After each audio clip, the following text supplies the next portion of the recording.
Harper Audio presents The Hummingbird by Stephen P. Kiernan, performed by Elyse Mirto and John H. Mayer.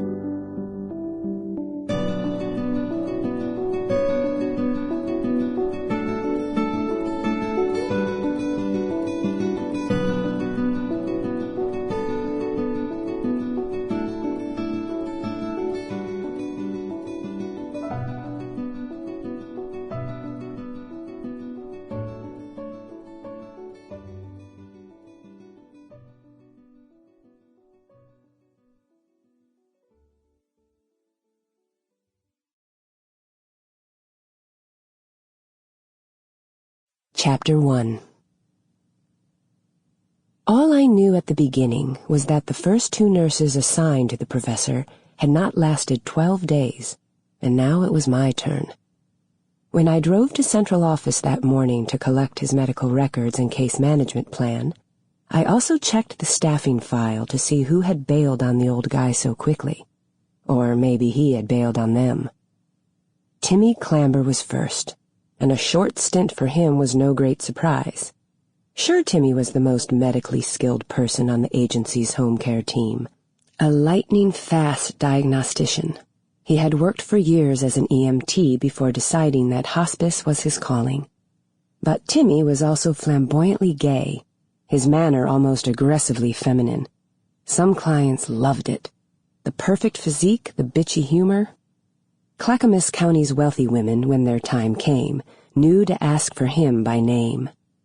Once I was standing in the hallway and overheard him promising a client that he would not let anyone into her room at the end until he'd arranged her wig perfectly. "Darling, I will take it as a personal failure if every person who sees you does not shrivel with envy." The woman in the bed, a 69-year-old with the wispy locks of post-chemo regrowth, gazed at Timmy with unconcealed adoration.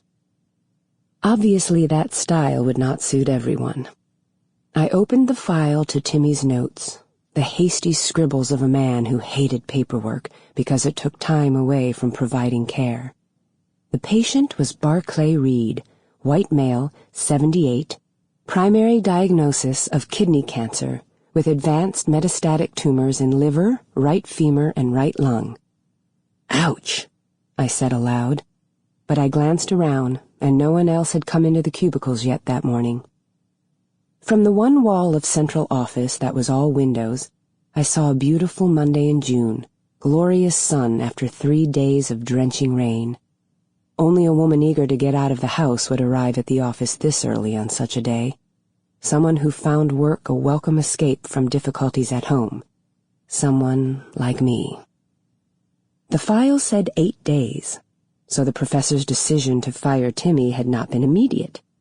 Maybe it hadn't been a culture clash at all. Whatever the reason, why the office sent Sarah Schilling next was a mystery. It's not that I didn't respect Sarah. On the contrary. When my time comes, may it be decades from now, I hope someone just like her is at my bedside. She was the embodiment of devotion and care. But like all saints, Sarah was an innocent. I would have said that such an attitude would be impossible to sustain in our line of work. Seeing mortality confirmed on a daily basis will make a realist of anyone. But Sarah had somehow managed to work in hospice for 10 years and remain unmarred.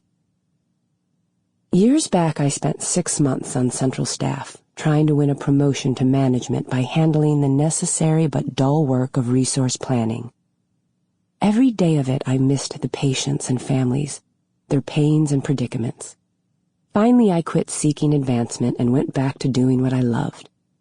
But in those office-bound days, Sarah came in each morning humming a little tune.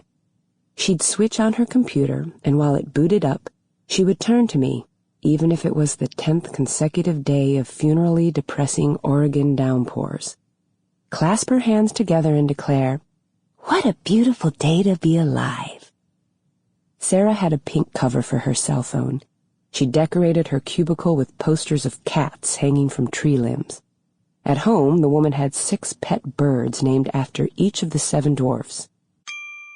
Sample complete. Ready to continue?